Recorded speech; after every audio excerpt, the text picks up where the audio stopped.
Charlie, we've just drawn 0-0 against Liverpool. It was quite an uninspiring match, if we're being brutally honest. Is there any inspiration we can take from it? No, not really. I think it's just. Well, I think what we can take from it is the fact that it's back-to-back clean sheets. We're building on something. We look solid defensively. Midfield was okay, but it's just the further forward we go on the pitch, the worse it gets. So, yeah, there are some positives to take. I thought we were actually the better side today. Liverpool were there for the taking. We should have beaten them. They're terrible. I know we're not great either, but they were awful as well. I mean, you watch Liverpool over the years, and they've been unbelievable. This Liverpool team's fucking terrible. It's a completely different game to last season, isn't it? Completely different. Yeah, 100%, mate. And I'm not saying that excuses us because we're not great either. But do you know what I mean? We're there for the taking. We created some opportunities today. Obviously, the goal that gets ruled out for offside by VAR, I've not seen it back. I don't know if it's controversial or not. But we created a lot of opportunities today. And same old story. We're not quick enough with the ball. We don't shoot when we're in good positions. And yeah.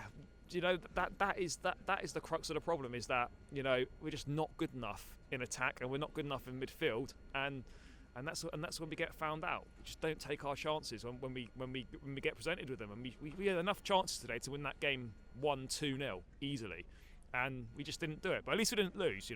We still haven't won on the road since Aston Villa in October. But at least we didn't lose today, and I think that's something to build on. I think regardless, we would have all taken a point before. Even though Liverpool are in poor form, and this is not like sort of a top of the table clash like it has been over the years, this is still a tough place to come, and it's still a very good point. So I think we can definitely take positives from that front. Yeah, I mean, so you think it's better on our side in terms of a point gained and worse on their side? You think Liverpool will actually be disappointed that they dropped points? Because from what I heard in the stadium, the atmosphere wasn't particularly great, if we're being brutally honest. I mean, you already pointed out to it earlier. They didn't create an enormous amount of chances. We had a few. It was definitely there for the taking. It was there for the taking. I think, to be honest, they'll probably be quite happy with it as well, considering how badly they're doing as well. So I think a draw, probably both teams are happy. The fact that they were at home, they maybe would have expected a little bit more. But that atmosphere is a myth, mate. It was nothing. Where was it? Like, even the you never walk alone before kick-off. I wasn't that great. Like, where's this atmosphere that everyone talks about? Do you know what I mean? Like, where is it? Oh, I didn't see it anywhere. I mean, I can't say too much because Stamford Bridge is not exactly known for its atmosphere. But having said that, world-renowned Anfield for the atmosphere. Mate, there was nothing there. There was no atmosphere. Not the best atmosphere in the Premier League, then. Absolutely fucking not, mate. Leeds has been way better. Yeah, but maybe it was just today, but no, that's poor atmosphere. Fair enough. What about the football itself? I mean, obviously we know it wasn't a great game, but for what we did see, I mean, we did say there were some positives we can take out of it. I mean, let's just be more specific in terms of that sense. Defensively, we're very good. Again, Badia Shil looks like a top player. Looks like a really good pickup. And I can't see how Koulibaly gets back in the team now. This guy, 2 starts, 2 clean sheets. He looks at home. He looks comfortable in the Premier League. Looks like he's been playing here for a long time. So, yeah, those were real positives.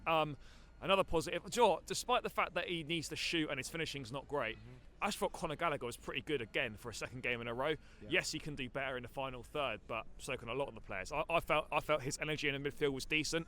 I thought Ziyech was okay today again as well. I thought he'd done all right.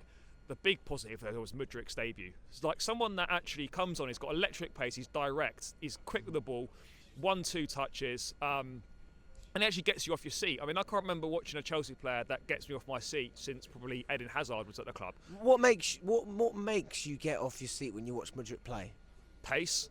The fact that he takes people on, he runs at people. You don't know what he's going to do. He's just got that. He's just got that X factor about him that no one else at the club has.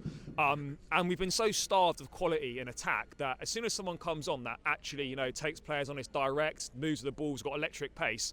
Like, you're thinking, wow, you can really get behind it because we've been so starved of it. But I think he's going to be a really top player for us. Looks really promising. Could have scored once or twice. But yeah, no, really encouraging. I look forward to hopefully seeing him make his full debut against Fulham in a couple of weeks' time. But he was a massive plus. So you think he's got a bright future ahead of him? I think so. Obviously, we can't say too much. He's played, 20-25 minutes today. Looked really good. Obviously, it's going to be, you're going to have to judge him over more than just this. From what we've seen, it looks very, very promising for the next few years that he's going to be here. Absolutely. I mean, in terms of the wing backs as well, it looks like at some point we'll have James and Chilwell fit. They didn't play today. And I have to say, on a personal note, I'm so glad they didn't, because we don't want to see these guys get rushed into it and then get injured like we saw previously. Is it a case of once these guys get back into the squad, we're a completely different team? Or do we just need to bide our time, work with what we have, and try and pick up points, in the safest way possible? Yeah, look, do you know what?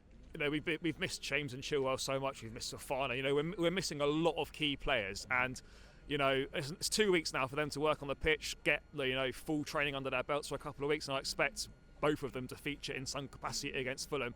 And you would expect us to elevate as a team once those guys come back in. They're two of our best players, so integral to how we play. So you would fully expect us to actually improve as a team once they come back in. So there's no reason why we shouldn't. And I fully expect once those first team players start getting themselves fit again, we'll start to look like a different team, and we'll get more of an idea of what Potter's team's going to be about once everyone's fit and firing. What about Kepa? Are you confident in having him in goal for the rest of the season? Oh yeah, for sure, mate. Look, he's comfortably clear of Mendy at the moment. Mendy's still injured. Don't know what's going on. He's undisputed number one at the club right now. Whether he's going to be right going forward over the summer and over the next few years, is he a Premier League winning goalkeeper? I'm not really sure. When you look at what we've won the league with over the years, Cech, Courtois, you look at Alisson, you look at Edison, keepers that win the league. I don't know if it's really going to be, if he's really the answer long term, but definitely for the next year, maybe two. Yeah. I don't think that needs addressing too much. If something can be done, then we should do it, because we can definitely upgrade, but it's not urgent.